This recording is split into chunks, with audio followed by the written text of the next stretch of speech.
Alright, what's going on everybody? It's McQueen.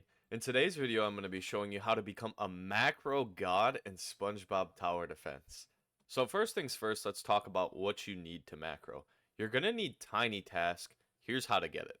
Okay, so the first thing you want to do is go to your browser, type in tinytask. It's going to be this first one, tinytask.net.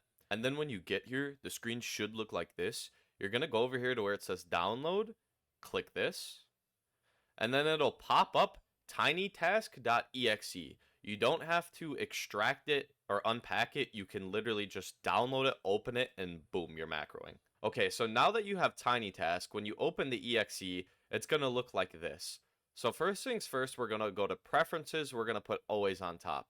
Now, basically what always on top does is I'll show you. If I have this clicked off and I click, my tinytask will disappear.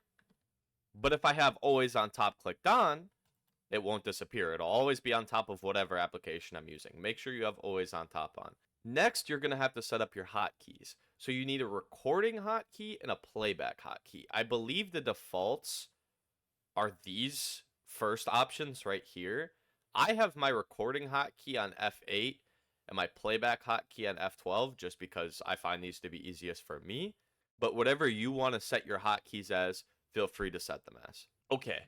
Now that we have our macro all set up, what is the best stage to actually macro? Well, there's a couple things you can macro. You can macro your story stages, which the classic one you're going to want to do is Chum 1 on Nightmare. This is going to give you 80, which you should always be using boosts when you're macroing. So you'll be getting 160 every a minute and 11 seconds or so, right?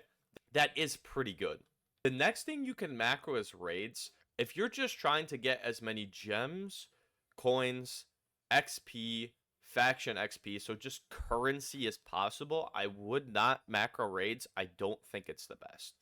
Although macroing raids is very good, you will want to macro raids sometimes.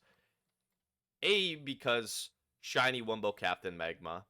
B, because we are going to be getting a new raid at the end of the month with new units, so there's going to be some OP units in there. And C, I think the most important reason is these boosters right here.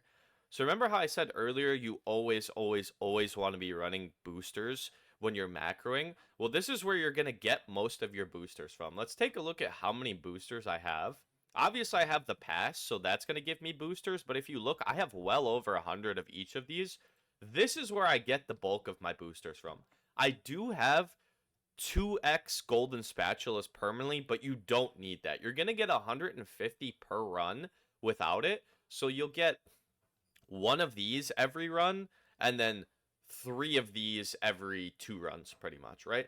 So you will be able to net more boosters than you spend macroing raids, even without double golden spatulas. So don't worry about double golden spatulas. Just make sure that if you're ever running low on boosters, when you go to sleep, macro some raids, because then you'll be able to get yourself a nice stockpile of boosters for the rest of your macroing. That way you can get tons of currency. Okay, so the last thing that we could potentially macro as challenges, I don't think Nightmare and Hard are even worth bothering with. The only one you're actually going to want to macro, if you are going to macro, is Davy Jones' Locker. Now, here's the problem with Davy Jones' Locker. Not only is it kind of hard, and most of the stages take a while, they take around 3 minutes, a little over, but the level also resets every half an hour. So every half an hour, you have to return to the lobby, go back in, set up a new macro for a new level. It's not efficient. It's really not. With macroing, the whole point is you want to be AFK. You want to set it up and be able to just completely walk away, not have to worry about it. This does not work well with that, so I wouldn't even bother with macroing these, to be honest with you.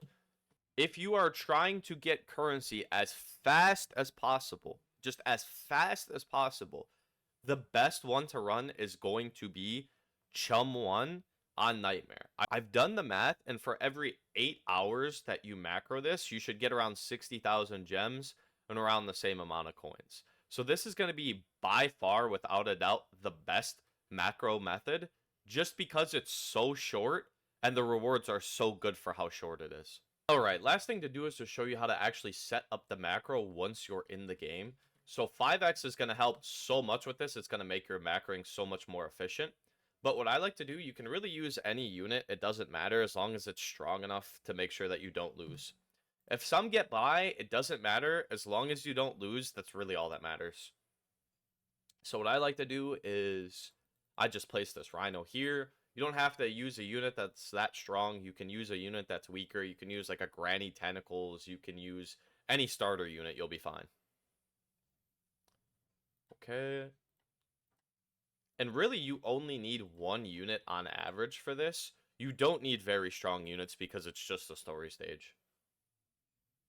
Okay, so as you can see, it's recording. I pressed F8, my recording key. So now it's basically just going to record all of my mouse movements and clicks. We're almost done here. You want to make sure that you press replay. Okay, so we press replay and then we stop the recording. Now what we're going to do is press F12 to play back the recording. And boom, as you can see, my hands are completely off the keyboard, completely off the mouse. It's playing itself. And there you have it. That's how to macro in SpongeBob Tower Defense. If you do this every time you go to bed and every time you're not home, if you can, next thing you know, you're going to have so much currency, you're not even going to know what to do with it all. This is the easiest way, in my opinion, to become OP in this game. But with that being said, if you liked the video, remember to like and subscribe. Thank you very much for making it all the way to the end. Have a wonderful day. Peace.